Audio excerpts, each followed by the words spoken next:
Our guest in the chair today is Roger Gomm. Roger is an associate lecturer here at the EPC and he retired from Metropolitan Police Service in 2012 after 34 years.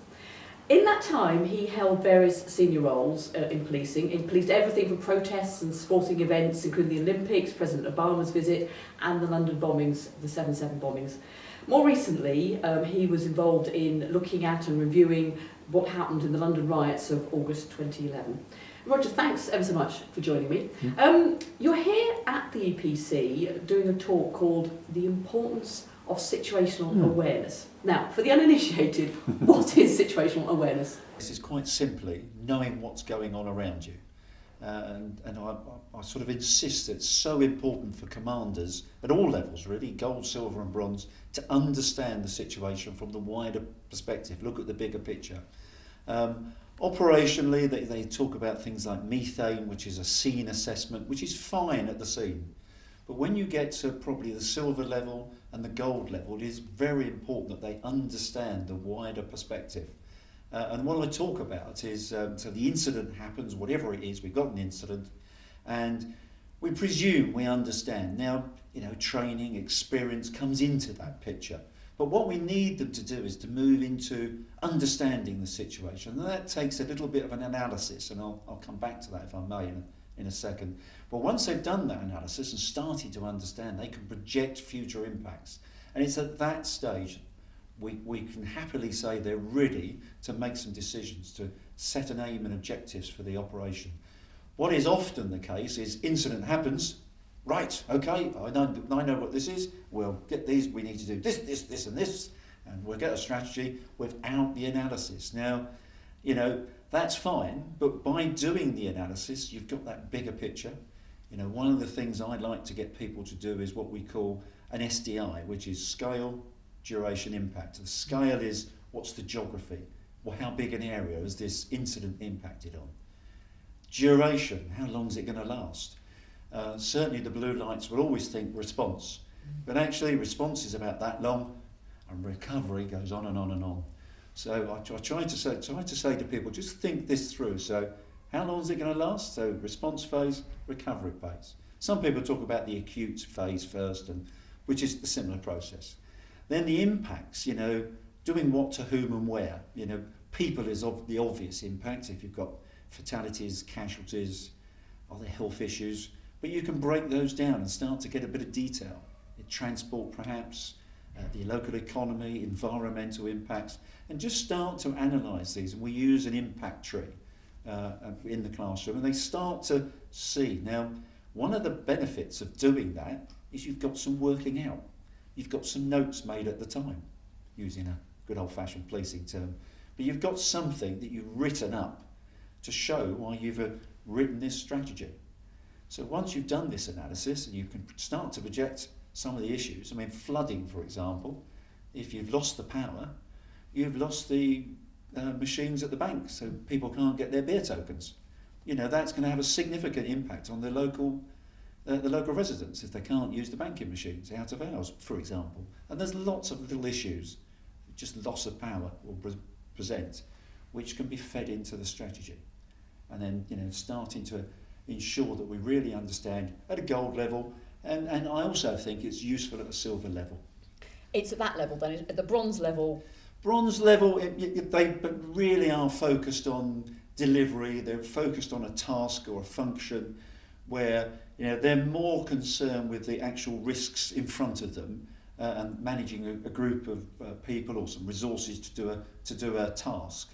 But it does, if silver has got that shared situational awareness and has the time to share it with the bronze command team or the bronze commanders, very useful document because it helps you to understand the bigger picture. And if you're coming into contact with the community, which is what it's all about really, keeping the public safe, the community safe. If you understand the bigger picture as a bronze commander, you are a better bronze commander because you'll say the right things to the media, you'll say the right things to the community without having to think it through. Planning is obviously important at any major incident. I'm then thinking that you're going to say situational awareness needs to be part of that planning then. Oh, absolutely. It needs to be. It's actually a sort of I suppose, a core function, I might call it. So it's a core function of command. The first thing you do is not leap in and make decisions, but assess the situation, get that understanding. And yes, it needs to be part of that planning process. And it's very much a command function. It doesn't mean that the commander can't have their support staff helping them do it. But it's one of those activities I do find that 2 or 3 people working together, just assessing either the whole or parts of it, works very well.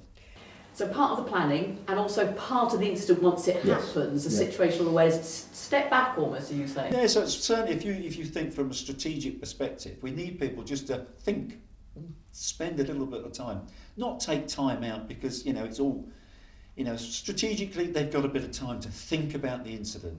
It's not so easy at a silver level or a tactical level, but it still doesn't mean it's not possible. But it's just taking a bit of time out. What's the bigger picture here? Have we got all the bases covered? Do we understand? What else should we be thinking about?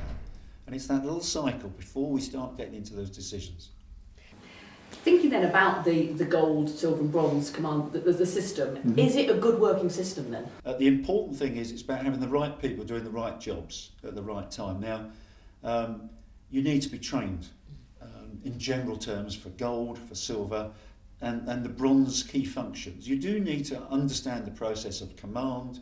You do need to have some very specific training, I think. I mean, a good silver commander has probably been a bronze commander, and they may be able to swap those roles around if the opportunity is there. But of course, when we talk about big incidents, very few people get the opportunity to command at any level in those big incidents. That, the what I would call the direct experience. Most people have to rely on the indirect experience. So I would commend training, exercising, whether it's in a classroom or out at an exercise physically. That's where they're going to get the experience and test the processes, because it's no good trying to test the process on your first event, which goes difficult.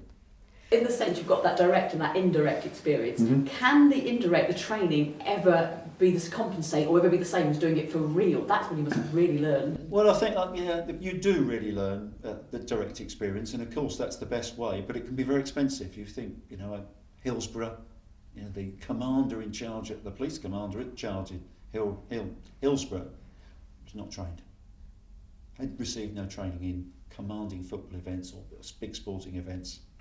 I struggle with that, but I've spent a lot of time, various training courses, delivering training to commanders who do sporting events, who protests, and it's about bringing them on and making sure they are able to, and they understand what it is they're doing. But I think the indirect experience of training courses, exercising together with the multi-agency is what makes the commander really understand their role and the roles of their partner agencies.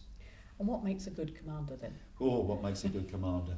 I think it's a number of things. We'd be here for weeks, but it's good leadership, communication skills. It's sometimes you need to be decisive. Sometimes it's consensus. It's the ability to adapt to the environment. People often say to me, "Well, we've got a plan," but I think the key for the commander, a good leader, is to adapt that plan to meet the circumstances. And that, you may have to take advice from others, you may have to listen to others, but you're going to have to make some key decisions. And the more training you've done, the quicker you'll move around that situational awareness cycle, start to see the bigger picture and make good decisions. There's a whole host of things. So some people might make better commanders than others? Oh, most definitely. Some people are very good accountants. When the crisis hits, they're not necessarily the best people. If you go into a corporate environment, you often find that the chief exec is marvellous at running the business, but when the crisis hits, not necessarily the best person to have at the head of the crisis team. One of the crises that you looked at closely was the London riots of 2011. And you looked at the response that happened there and reviewed that. How much learning was there? How much changing in the way policing is done in light of what you looked at particularly? I think perhaps we relaxed a little bit more than we should have done. We had some contingency plans in place, and then really things were very slow to happen on Saturday. But unfortunately, when they did start to happen on Saturday, And throughout Saturday night, I came in from home, and lots of my colleagues came in to take command, and we had resources mobilised all across London, but we were playing catch up. And that's a very difficult thing as a police officer involved in public order, all my service really, to see us losing or on the back foot was really very difficult. Then, Sunday, when it got quieter on the early hours of Saturday morning, we planned for Sunday, brought in lots of resources, lots of command. We thought we had enough, and then if you looked at where it all broke out in London, we were north, south, east, west, all over the place. And again, we had a strategy of, in simple terms, maintaining the peace, responding to incidents, keeping the public safe, protecting property as far as practicable, and we were failing. And that's really difficult. Then Monday, all bets were off. The whole force was out, resources from outside of London, and again we were on the back foot because of the sheer scale of the criminal activity. So Saturday was rioting in response initially, then it turned into criminal activity. Sunday was criminal activity because they realised that if they spread out, the police couldn't respond. Monday was criminal activity, stupid criminal activity, because a large number of these people were subsequently arrested. But of course, reputation for London, public confidence in the policing, public confidence to go about their business, it had a significant impact. So it was, then of course, later, also some of the cities on Monday, Manchester and I think Liverpool, Nottingham and a few others also had some disorder. Birmingham had some disorders and some sad deaths. So it spread around the country, and actually to see that, and it was criminal. It wasn't protest. It wasn't, it was stealing. These people wanted to take what they wanted from shops, and they saw the opportunity and did it. And that was almost a breakdown in society, which was the troubling thing, and the difficulty we had in responding in big enough numbers to these various incidents. So personally and professionally, I found that very difficult. I was debriefing and briefing various members of staff that was going about their business, and I think London was shocked. Tim Godwin, the Commissioner at the time, put a lot of effort into mobilising the force, getting resources from around the country, and it was difficult. It was difficult to get a handle on it. Difficult to get a handle on it, you say. It's interesting because you talked about situational awareness. Was anybody able to step back and have that situational awareness when the riots were ongoing? Yeah, that's a really interesting question, because one of the mistakes that we made is we didn't call out the Resilience Forum. London Resilience Forum, I've worked with London Resilience Forum over 10, 12 years. I knew most of the players well, but I was so head to the grindstone, if you like, focused on sort of resource management. And I know Bob Broadhurst, who was the goal commander for some of it. It's got a lot of work with London Resilience. We just didn't think because we didn't have the time.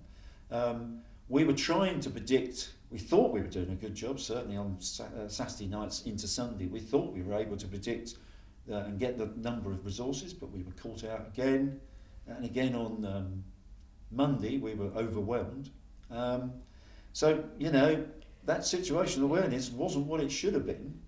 Or could have been, and that's that's a sad reflection on us really, and it was really difficult. And when you look at it afterwards, as I got the task with others of reviewing, to think, we should have had an involvement. They got involved, sort of Tuesday, Wednesday, but actually they really should have been part of this earlier on, and to actually realise that we failed there. Was an interesting lesson. The bigger picture is important. Oh yes, most definitely. We were galloping to keep up. We were on the back foot. And actually, one of the big lessons, as you probably know, is the social media. We were unable to manage social media. The flow of information on social media. The BlackBerry messaging was being used to organise crime, and we were unable to, first of all, monitor it and actually respond to it. And that was another big lesson for the police service, not just the Metropolitan Police, but the police service and the partners. The scale of the social media. The lessons have been learned to a degree. Social media, as an example, There's lots of analytical tools that you can use to sort of try to predict where people, the activity people are having, and you can plot them. So it helps. But that's just one aspect of managing events. You're dealing with people, you're dealing with their motivation, and the motivation on this occasion was to take what they wanted, and that's a real challenge. London is covered in cameras. Most of these crimes were committed on camera. They were destroying cameras in shops, but they were destroyed. They were filmed destroying the camera, and that film footage is still available. And you just think, is it naivety, or just they think they're going to get away with it? Because you actually feared at one stage that society was breaking down the rule of law. But then, you can sort of step back and, I think it was Clapham Junction where the community turned up to clean Clapham Junction up and actually say, let's just reflect here. This is the community saying, we've had enough of this, we're going to clean up our own high street. And they all turned up with brooms. And actually that was, from that day on, that was the end of any disorder. And of course we started to make arrests early Tuesday morning, started taking people to court overnight. So all those sorts of things, working very closely with the media to get the message across, started to have an impact, and people went, ooh. And it was, there are numerous lessons I could pick up, but I think I'll probably leave it at those. And do you think those lessons have been learnt now? Lots of lessons to learn. Oh, there's lots of lessons learned, yeah. Fascinating, Roger. Thank you for your time. That's my pleasure.